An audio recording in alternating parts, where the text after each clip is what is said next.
হিসাব মতে আজকে ঈদের হচ্ছে দ্বিতীয় দিন। তো দ্বিতীয় দিনের ব্লগটা শেয়ার করা এই জন্যে যে হচ্ছে গতকালকে একটা ভিডিও আপলোড করছি আমি আমার ফ্যামিলিগত মানে পারিবারিক কিছু বিষয় নিয়ে শেয়ার করছি। তো আজকে দ্বিতীয় দিন। তো আজকে যে ভিডিওটা হচ্ছে মানে করার জন্য বসছি, যে ভিডিওটা আপলোড হবে সেটা হচ্ছে আমার মা বাড়িতে থাকে একা আব্বা মারা যাওয়ার পর থেকে। মানে কেউ কখনো মনে করে না যে একজন মানুষ মারা গেছে আর একজন মানুষ জীবিত আছে। মানে আমি আমার মায়ের সন্তানের কথা বলতেছি, মানে আমাকে বাদ দিয়ে, আমার বিষয়টা বাদ দিয়ে। আমি প্রথম থেকে আব্বার সাথে ছিলাম, মায়ের সাথে ছিলাম। যতদিন মানে জীবিত থাকবো ততদিনই হচ্ছে মায়ের সাথে থাকবো। আব্বা মারা গেছে, মায়ের সাথে থাকবো।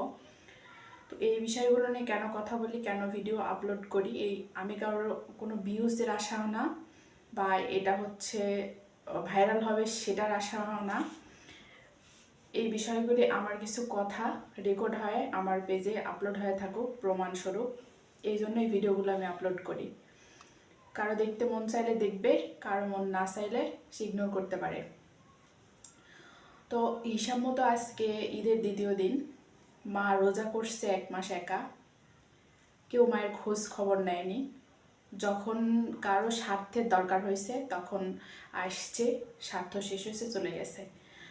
মা যে জন্ম দিছে,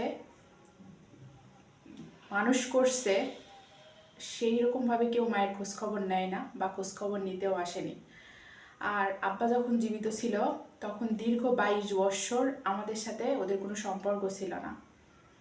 যতটুকু ছিল ততটুকুই স্বার্থের সম্পর্ক ছিল, স্বার্থের জন্য আসছে, স্বার্থ শেষ হয়েছে চলে গেছে। আমি পড়াশোনা করছি, আব্বা পড়াশোনা আমাকে করাইছে তাই করছি।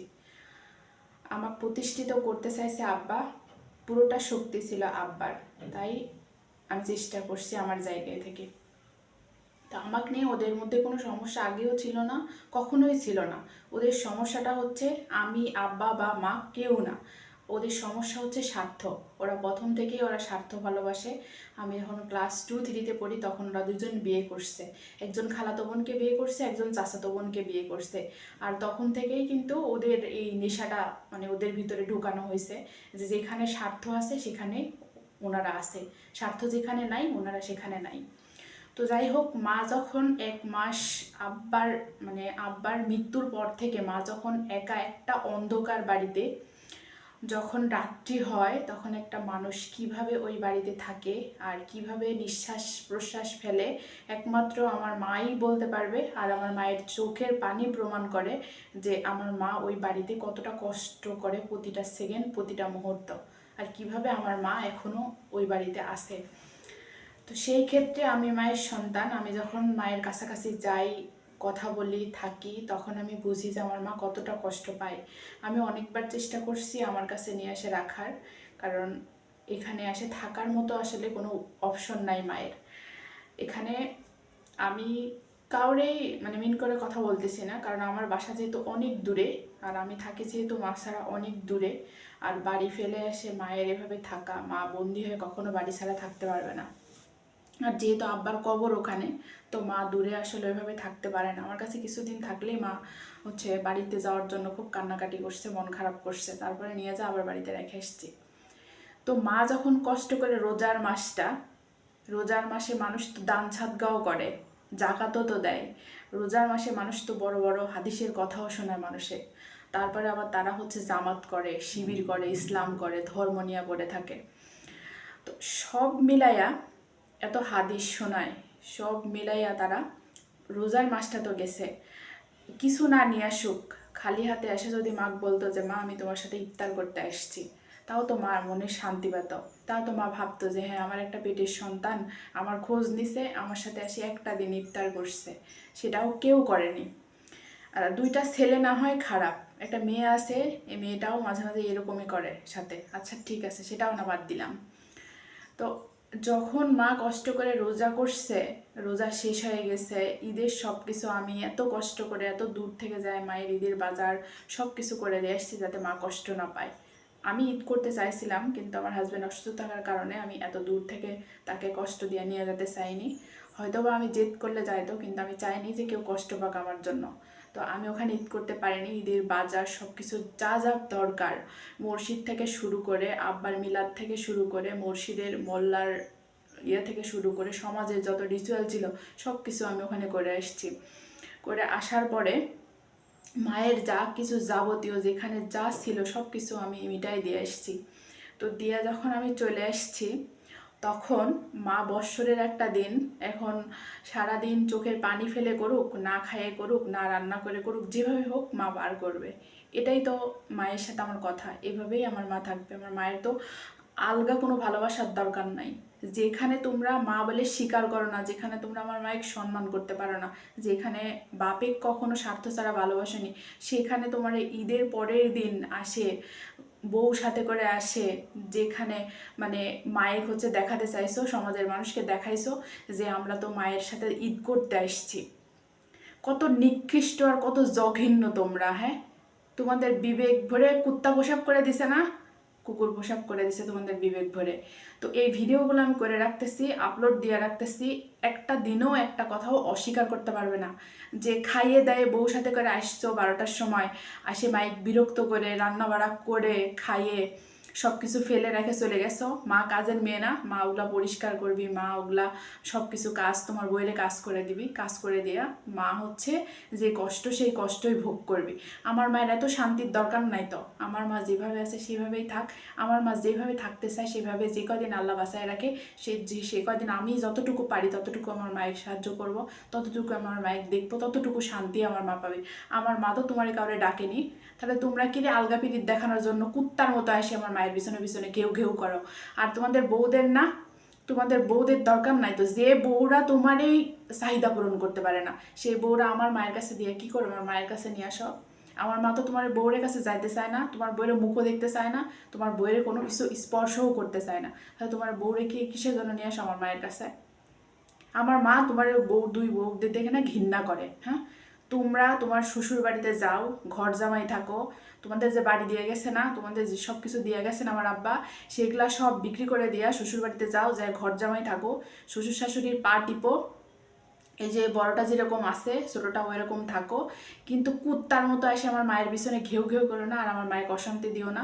আর এরকম যদি রেগুলার করতে থাকো, বাধ্য হয় একটা সময় হয়তো দেখা যাচ্ছে যে হয় আমার মা আইনের আশ্রয় নিবি, নয়তো আমি আইনের আশ্রয় নিব, তখন পরিস্থিতি আরও বেশি ভয়ঙ্কর হবে।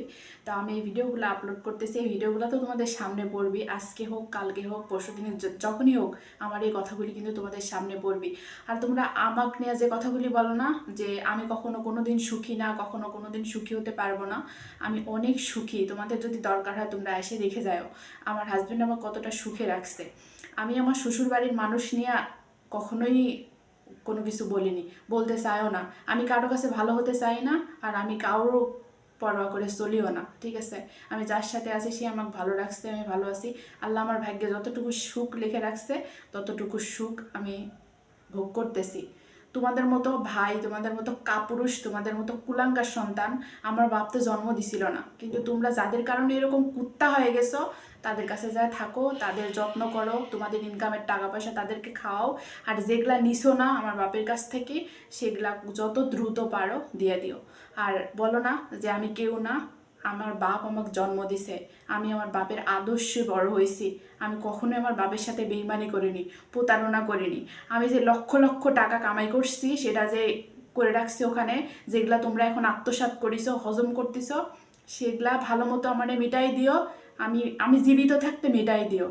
আমি মারা গেলে আমার কবরে নিয়ে আসে, যেরকম বাপের কবরের বেড়াটাও দিতে পারছো না, ওই রকম দরকার নাই, ঠিক আছে? ওই কবর যে ঘিরছে না, ওই ঘিরার টাকাটাও আমার হাজব্যান্ডের টাকা, ওই ঘিরার টাকাটাও আমার পরিশ্রমের টাকা দেওয়া করা, ঠিক আছে? বাপের জিনিসপত্র, বাপের সম্পদ গলার নিচে দেওয়ার আগে অনেক শক্তি সঞ্চয় করে আসে, সেটা আত্মসাৎ করার চেষ্টা করা লাগে। সেই শক্তি তো তোমাদের নাই, তোমরা তো কাপুরুষ, ঠিক আছে? তোমরা শ্বশুর বাড়ির শ্বশুর শাশুড়ির কথায় উঠো আর বসো, উঠো আর বসো। ঘৃণা করে না ওই চাষির কথায় উঠো আর বসো। আর আমার বাপিক যেভাবে কষ্ট দিছো না, আমি যদি বেঁচে থাকি না, একটাও আমার হাতে থেকে বাঁচতে পারবে না। আমার এই ভিডিওগুলো যখন সামনে যাবি, এই ভিডিওগুলো বারবার দেখো আর আমার কথা মনে করো যে আমি তোমাদের কি করতে পারি আর কি করবো। আমি যদি চেষ্টা করি না, তোমার খুব তাড়াতাড়ি রাস্তায় নামাতে পারবো। আমার শরীরে যে রক্ত তোমার শরীরেও সেই রক্ত, ঠিক আছে? আমি এত দুর্বল না, ঠিক আছে? আমি আগেও যেমন দুর্বল ছিলাম না, এখনও আমি দুর্বল নাই। আমি যদি চেষ্টা করি কত দ্রুত তোমার ওই চাষিক আর তোমার রাস্তায় নিয়ে এসে নামাই, এর থেকে বেশি কিছু বলতেছি না। তোমরা আমাকে হচ্ছে মারে ফেলা দেওয়ার হুমকি দাও না। আমার বাপে খুব ভয় দেখাইছো যে আমারে মারে দিবে, আমি যদি বেশি বাড়াবাড়ি করি তাহলে আমার সেকেন্ড লাগবে না আমাকে সরাই দিতে।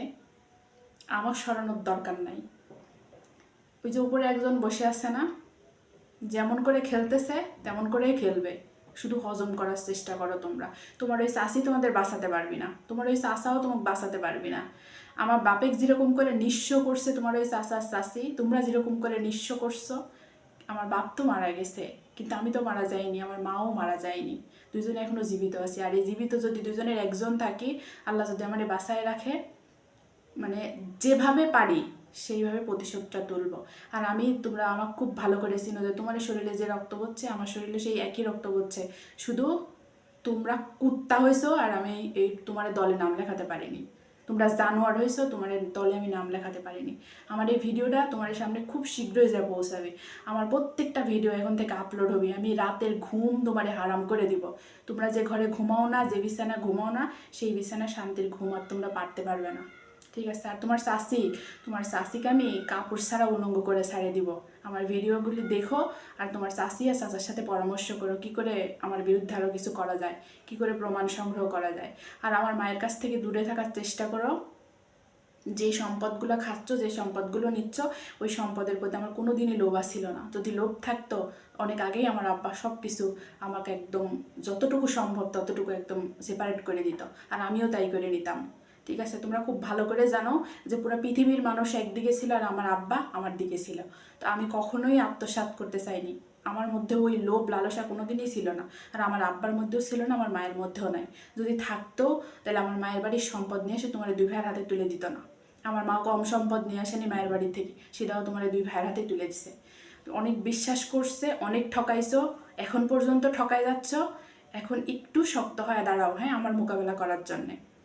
আমি যে জালটা ফেলাই রাখছি সেই জালটা কিভাবে তোমাদেরকে মোড়ায় নিয়ে আসে তোমরা বুঝতে পারবে না, আর যেটা গিলছো সেটা কিভাবে উগলাও সেটাও তোমরা দেখবে। তো দেখো কত শীঘ্রই আমার এই ভিডিওটা তোমার কাছে পৌঁছায়, আমিও আশায় বসে আছি। প্রতিদিন এরকম করে একটা করে ভিডিও আপলোড হবে। আমি যদি আমার পেটে ক্ষুধাও লাগে, আমি যদি খাইতে ভুলে যাই, আমি অন্য কোনো কাজের কথাও যদি ভুলে যাই, এই পেজে আর আমার চ্যানেলে একটা করে ভিডিও আপলোড দিতে আমি ভুলবো না। বলছি না তোমাদের এমন অবস্থা করে আমি ছাড়বো, তোমাদের নিজের চেহারা নিজের দেখতে ঘৃণা লাগবে।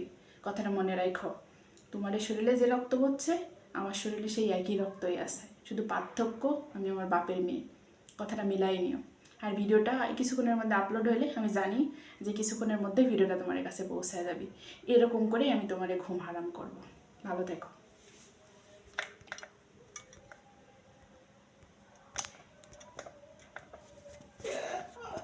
লাস্টে ভালো থেকো উল্টো